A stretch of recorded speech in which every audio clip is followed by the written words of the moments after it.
New Thought Media Network. We are a global broadcast network of positive music, media, and entertainment, inspiring humanity's evolution along the journey of enlightenment and creating a world of love, peace, empowerment, and prosperity for all. New Thought Media Network. Positively inspiring. Welcome to Ministers Talking a weekly program where Rev Briz and Rev Z and their guests chat about current affairs, world events, spiritual principles, and any old they want to talk about. Based on the New Thought philosophy and ancient wisdoms, Ministers Talking shares a visionary perspective of the evolving spiral called spiritual living. Join us each week as we explore the emerging paradigm of life on planet Earth and beyond.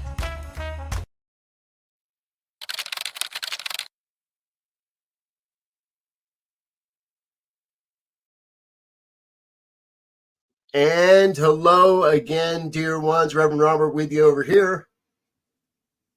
Renee. Hey. and this is Ministers Talking Shit for Friday morning at 7 o'clock on the Mountain Time Zone, which means it is a reasonable hour where Reverend Renee is. She's our special guest today, all the way from Charlotte, North Carolina. Reverend Renee, welcome aboard. Thank you. Thank you. This is awesome. I'm really excited. I was laughing at your the intro, and it's really cute. I love the intro, the whole commercial thing. It's cracking me up. Beautiful. Thank you.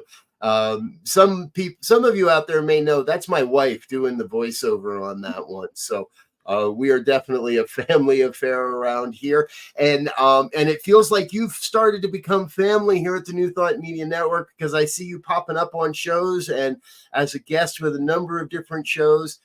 We've known each other just barely, really, for a couple of years now.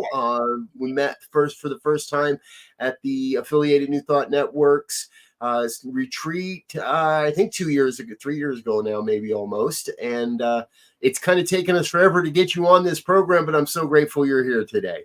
Thank you. Thank you. It's exciting. Yeah, I have been on a few shows, and it's just been it's been really awesome to see the behind the scenes of everything that you're doing out there. It's an awesome work that you're doing, and yeah, I think I can tell them this morning that I'm kind of talking to Rev here about maybe doing my own little something here. So he's going to groom me to come on here and talk my own crap. There we go. I got to be careful around the word grooming in today's society, but yeah, we'll get you up and running on the program sometime here soon. Let's do some quick good mornings. Good morning, Linda. Good to see you with us, dear one. Thank you for being here. Dear Fiona, one of our professional practitioners all the way from Geneva, Switzerland. When we say we're a global ministry, we mean it. And Fiona holds down the fort, as it were, over in Geneva. Dear Wayne, up in Calgary, good day, my brother. Glad you're with us as well. Anyone else that's watching, feel free to chime along, chat along, share your thoughts and opinions here with us this morning, because that's what we do on this program. We go where others won't, and we talk about things that others won't, and want to jump right in today. If you've ever watched this program, that I believe the time is here to not just have responsible gun legislation, but to outright get rid of guns. I don't see any good they do. If you need to hunt, well, hey, maybe, if you need to hunt for food, that's one thing. But I find it very disconcerting that right now there are hundreds and hundreds and hundreds of people hunting a man in Maine who would, by all appearances, be having a mental experience of some outside what we call the norm. And it's just, it breaks my soul. It breaks my heart, hurts my soul to know that rather than giving this man a way out, we seem to just be perpetuating the cycle of violence and meeting one gun with hundreds of guns. Mhm. It's I think the time is here, folks. We got to change this stuff. If you're not aware, yes, this is now officially the 36th mass killing. Now, mass shooting is different. A mass killing is where 4 or more, not counting the gunman or the gun person, have died. Our hearts and our prayers and more go out to those that have been affected throughout the Maine area. But Renee, in the early program or in the pre-show, you and I were talking, and you were saying even in your neighborhoods, and you live in a nice neighborhood, and we see it here in Colorado. Let's jump right in. What do you see? Is there a solution to this?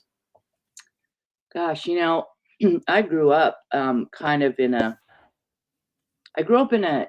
environment that had a lot of violence in it, and it was just a way of thinking. And so as I become a minister and I've moved around and I've seen things, it seems to be more prevalent. One of my thoughts is that of course know more about it because everything is televised now. Their social media brings everything to our attention almost instantly. So of course we're inundated with it.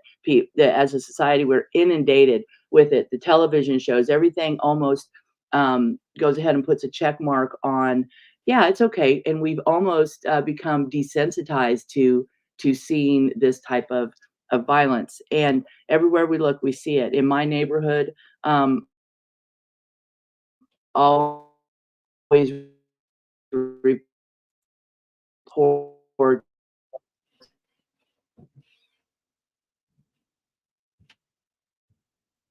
the thing that is troubling to me is I'm an advocate for mental health recovery, and they throw that they have a kind of like a quotes around, well, he's mentally ill, so that's why he did it.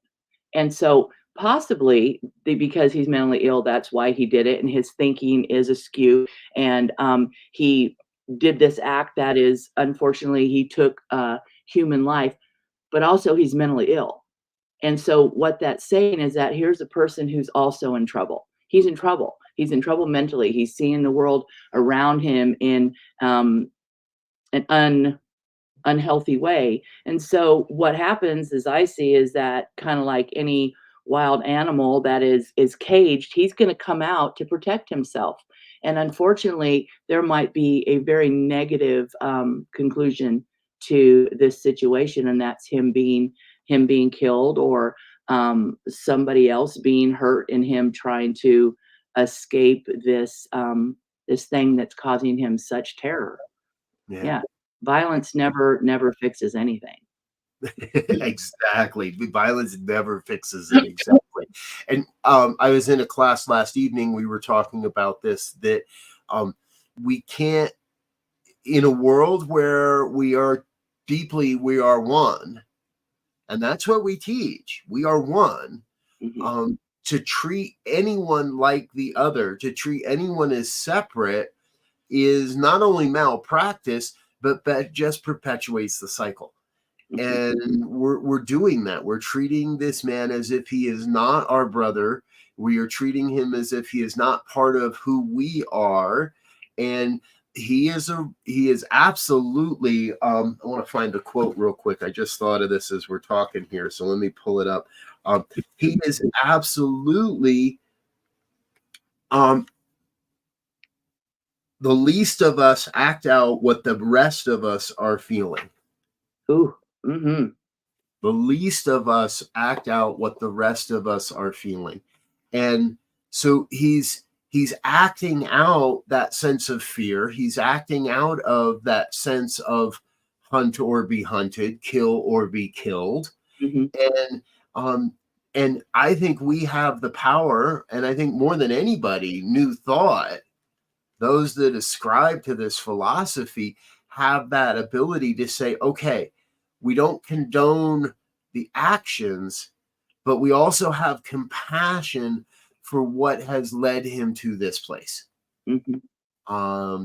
And in the pre-show, you were talking about, right? It kind of this whole thing of, oh, he's just crazy, is an easy way to dismiss our part in the equation, and it downplays true mental illness. It downplays what is necessary to support people that have divergent brain patterns and divergent ways of looking at the world, of experiencing life, is what I want to say.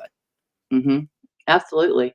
And that is, I think, part of the problem with, I guess, the whole mental health movement, is that you've seen a lot of these mass shootings over the years, and they demonize the individuals, and they must be crazy, or they must have this, or he's schizophrenic, he's this, that, and the other thing.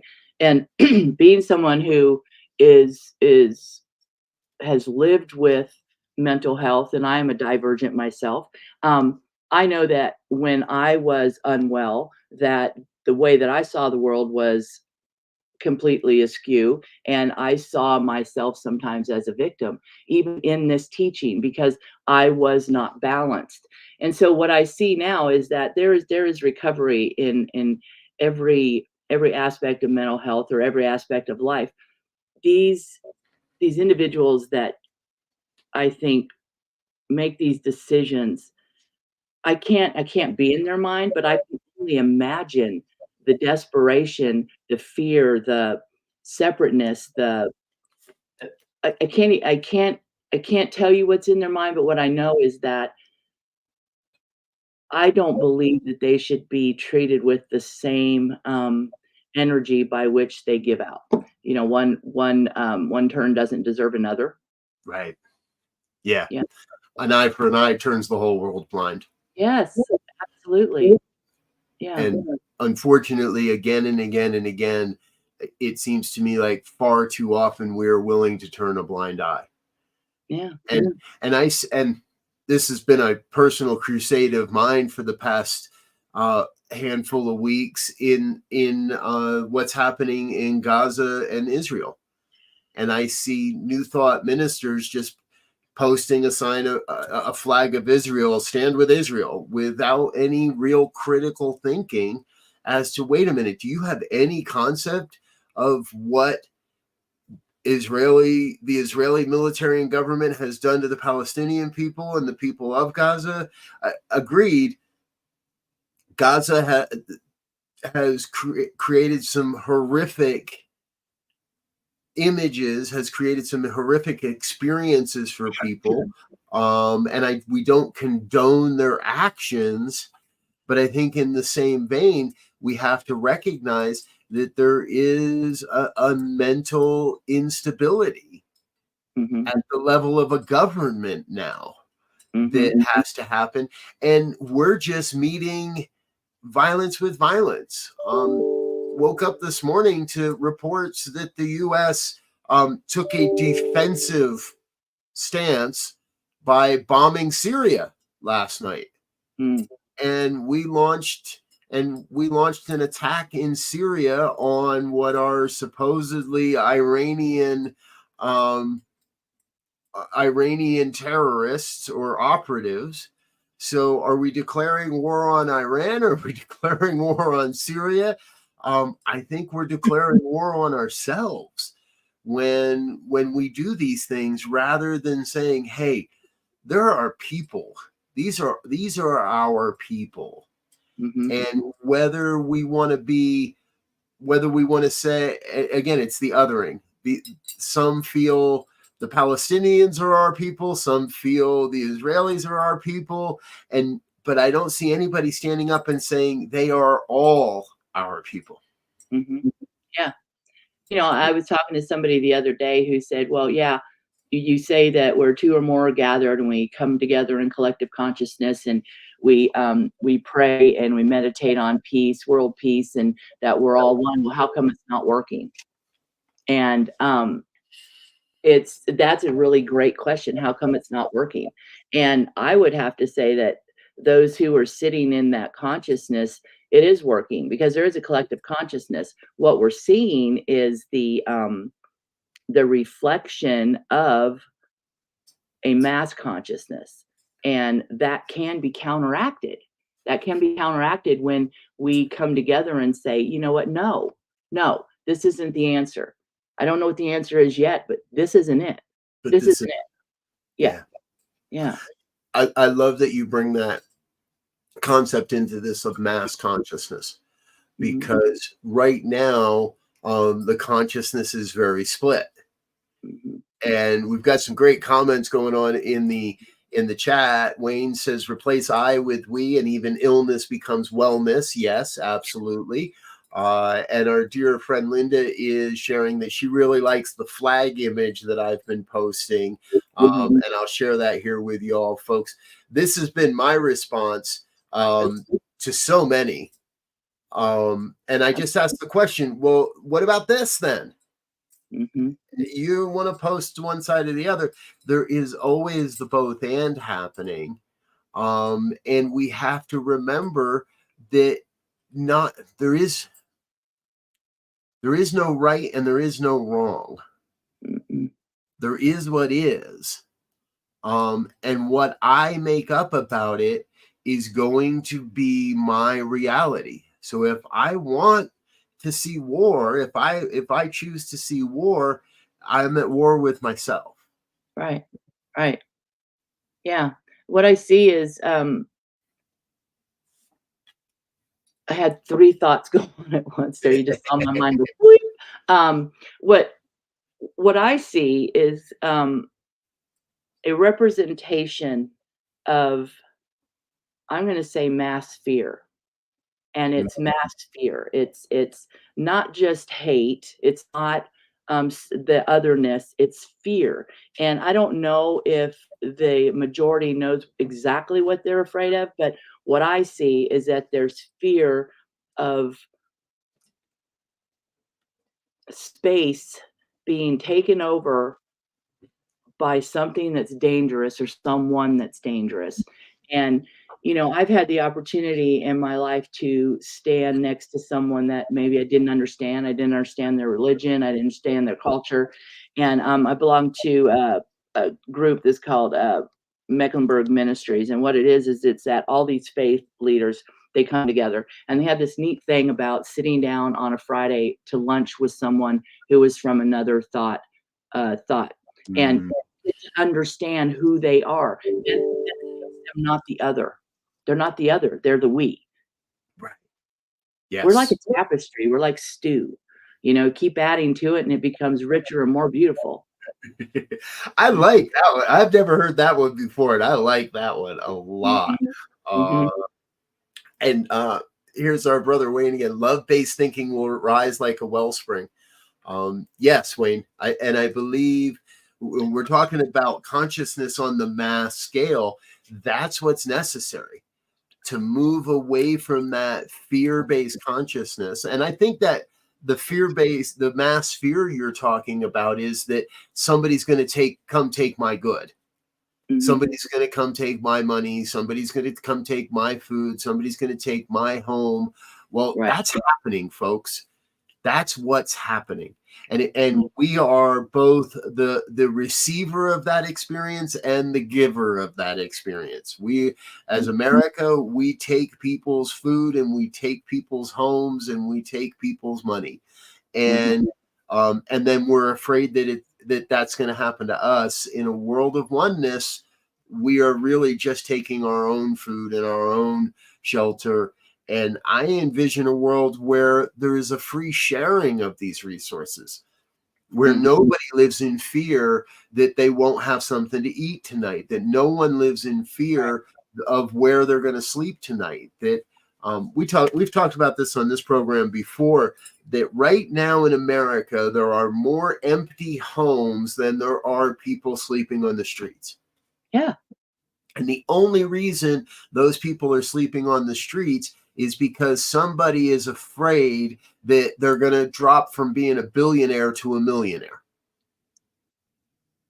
Somebody is afraid that they're not going to be able to purchase that extra lobster or whatever it might be. Mm-hmm. Somebody is in that place of fear.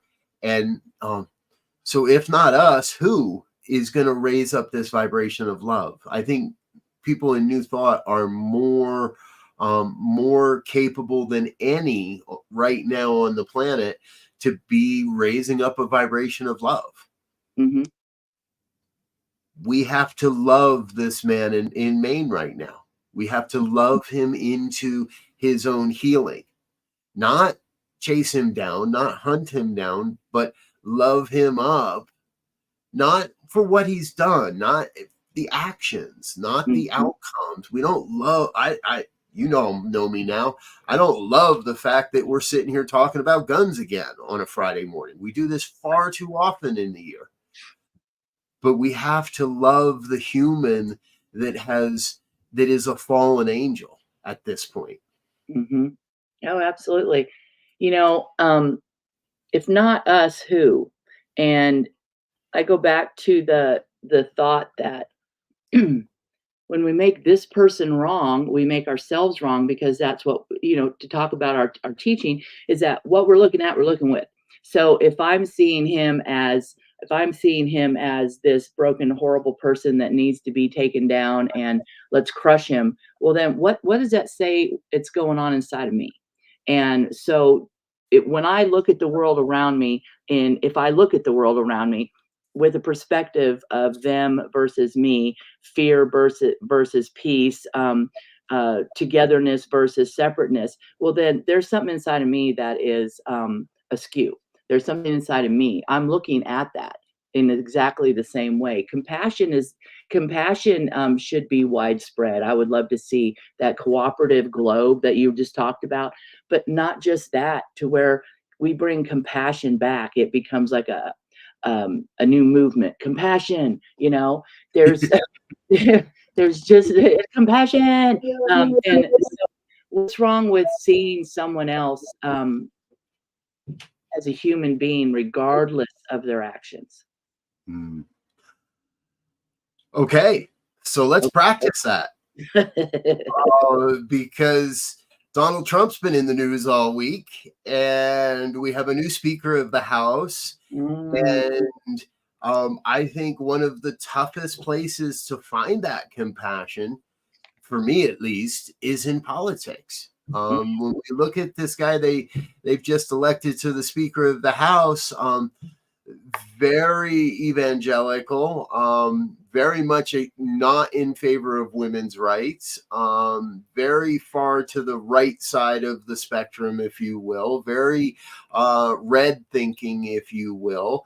And it might be tough for some of us to find compassion for what we think is going to happen in our government, in our politics. Now, one of the good things that might come from this is the recusal vote, or the expulsion vote. George Santos is under an expulsion vote. The only reason the vote hasn't happened is because we haven't had a speaker for 3 weeks. But that process is going to move forward. We're going to start to hold him accountable for his actions. There was a speech on the House floor yesterday calling for censure of Marjorie Taylor Greene. And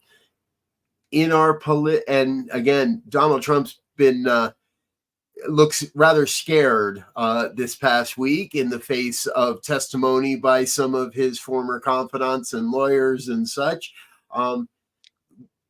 What's for you? And I know we talked about this a little in the pre-show as well. What's the key for you to find that sense of compassion when we start talking about a lot of these political players? Thanks for bringing this up. No, there was for a while, especially during the pandemic and the insurrection and all that, I struggled with my mind. I struggled with finding compassion for the situation. I had visceral reactions to Donald Trump. And so it occurred to me all of a sudden, well, that's the wrong approach. Renee, we have to look at this in a different way. So what is the answer? Well, once again, it just has to go back to, we have to stand in consciousness for what it is that we want to see, period. And it's short of us going and rushing the floor and being able to vote and to make decisions, you and I, Robert, I think that's the only thing that we can do, is to be the example of right thinking. And when I say right thinking, is I say intelligent use of this of mind, intelligent use.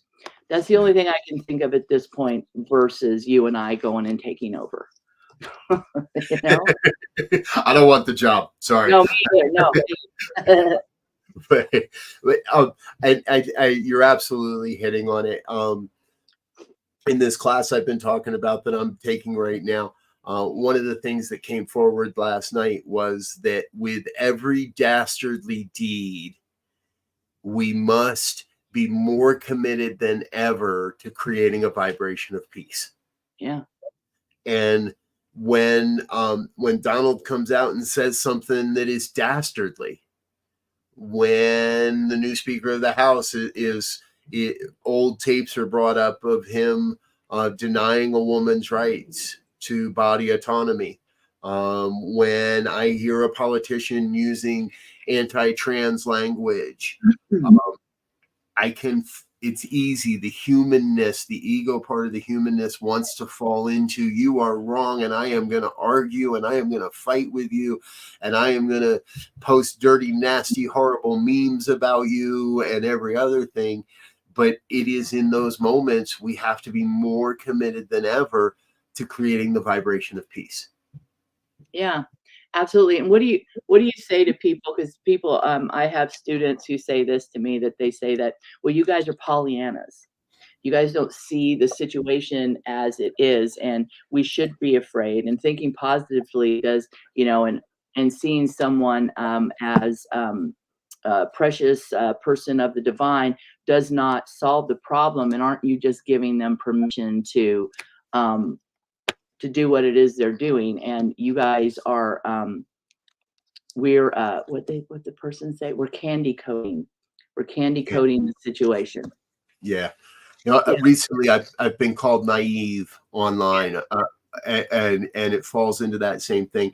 And my perspective is, we've tried that. Mm-hmm. We've been doing that for decades. We've been fighting and pushing against that which we do not agree with for decades.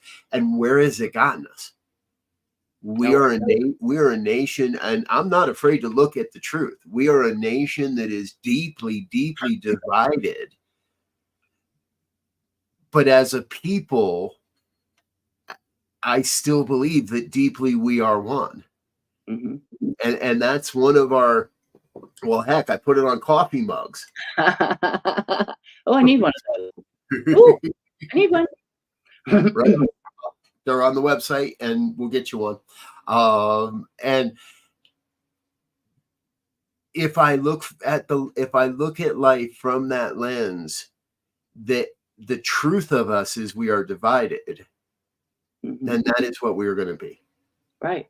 And we've been trying that for decades. We've been fighting. We've been locking people up. We've been executing people. We've been making people the other for my entire life. And it is time, I believe, we've got to try something different. We do have to try something different. I just noticed this right here. Linda said, why is Pollyanna bad? She saw the light symbolically holding up the crystal. Good question. Yeah. So why is it bad? It's not necessarily bad. I don't see Pollyanna as bad, but that symbolism is beautiful. The word Pollyanna to me means that you're not seeing reality. You're not seeing what's really happening. You're putting icing over the top of it, and not facing what's really happening. Pollyanna, the real symbolism of Pollyanna was holding up a crystal, which I think is a beautiful symbol. And also,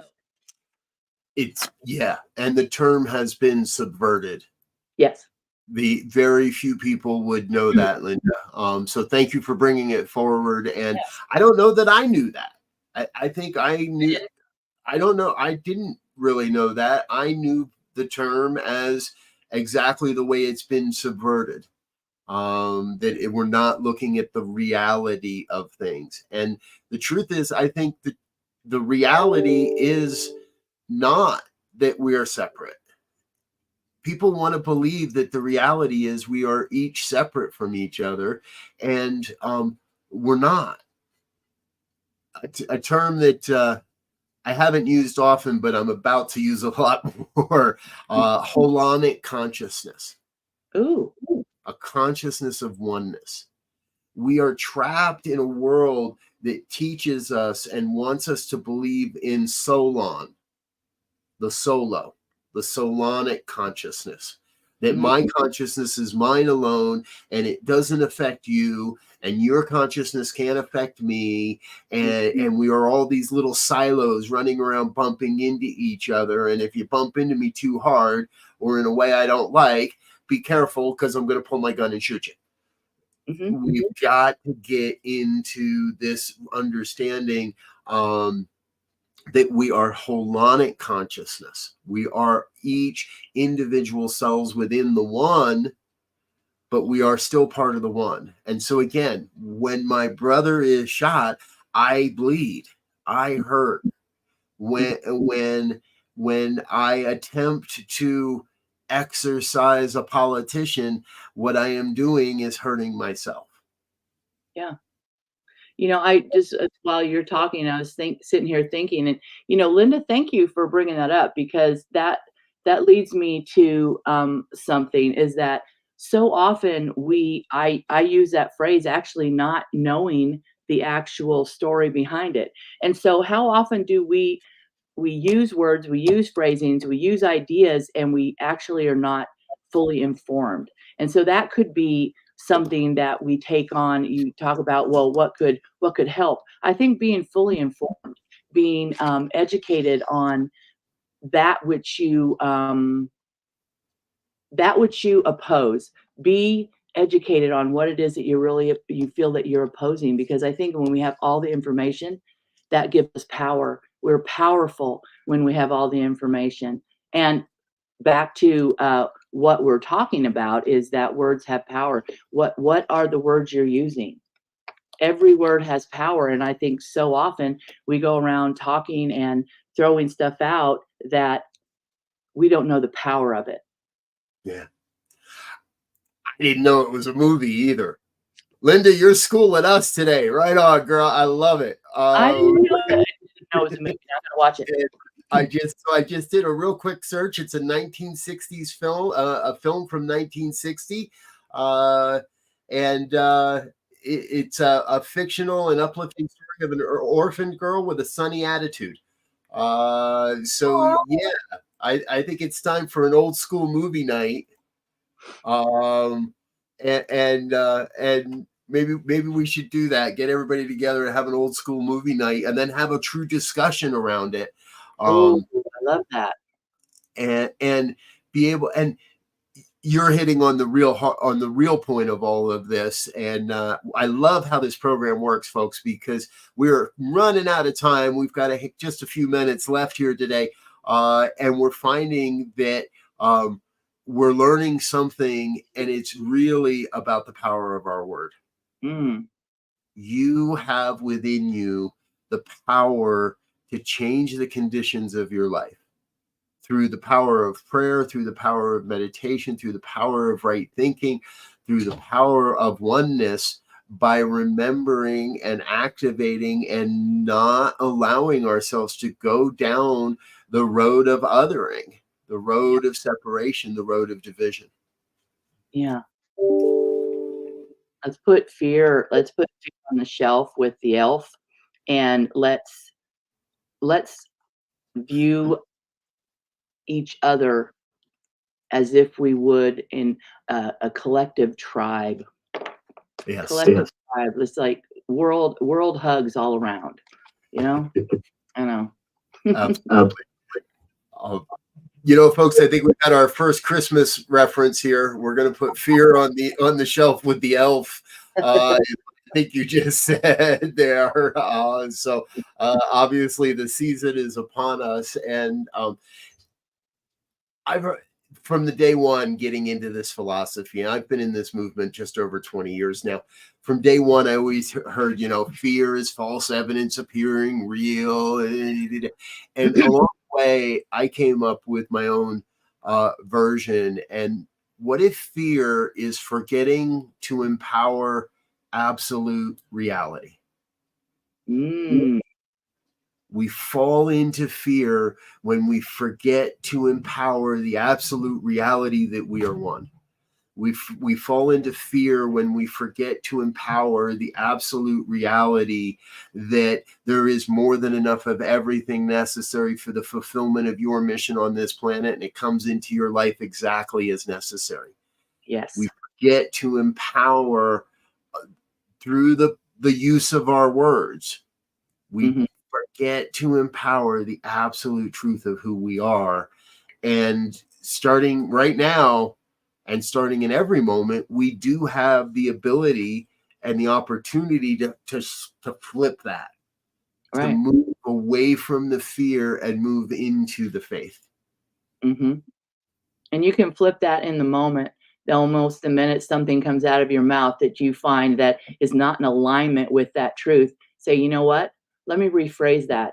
I was incorrect. That's an incorrect use of the law, right? Yep. Intelligent use. Yep. We are all intelligent beings. Use it. Yep. That's how I got rid of the word hate in my language. When I first came into this philosophy, I hated all kinds of stuff. I hated on this and I hated on that, and I hated this and I hated that. And it was my first minister, Reverend Donald Graves, who said, you might want to rethink that word. And so I set about a personal process, and every time I heard myself say that word, I would do exactly what you're talking about. I'd say, I'm sorry, hold on. That is not what I really mean. Let me rephrase that. I have a strong personal dislike for that. Or that upsets me. Or that causes me into pain that I don't know how to process and am not ready to process. And we can do that anywhere, folks. We can do that with any of the limiting thoughts, phrases, feelings, and words that we use. So we do need to wrap this up. However, I want to say hello to Lori Carlson. Good to see you, dear one. You can catch Lori on Saturday mornings on our prayer program, praying it up with us. And it is the season to put fear on the shelf with the elf. That's the phrase of the day. So thanks for sharing that. Quick shout out to Mara as well. Grateful that you are with us, dear one. Thanks for being a part of that and what we're doing. So Renee, before we go, final thoughts, anything we haven't said, anything else that wants to be said before we wrap this up and get into our Fridays? I love you guys. Just keep going forth, knowing that you are the light. You changed the world just by showing up. And I love you. That's it. I love you. I see you. Beautiful. I think that's the perfect way to wrap this show up. We love you. Folks, we love that you're a part of New Thought Media Network, and we invite you to stay tuned with us throughout the day. Coming up next is Sekou Writes with Be Your Own Hero. 8:15 is morning prayer time. 8:30 is the morning sip with Rev Melissa.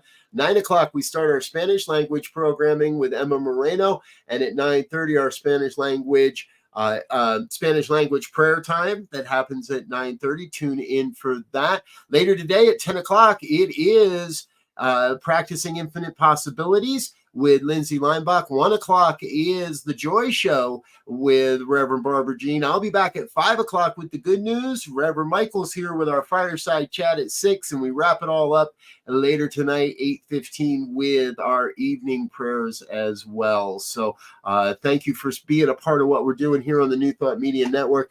We hope you'll share, like, and subscribe. Do all those positive things to let your friends and family know what we're doing. And I'm going to say another real big huge thank you to you, Reverend Renee. I hope you'll come back again sometime. Yes, please. Oh, good. It's not quite as insanely early for you as it is for us here, so make it a little easier for you to join us. Folks, thanks again. We're going to get out of here for now. Until next time, we want to wish you peace and richest blessings. Bye now. And thanks for listening to this week's episode of Ministers Talking. We'll be back again next week with more commentary on current affairs, world events, and any other our ministers want to talk about. And if you found value here, please share our with your friends. Until next time, peace and blessings.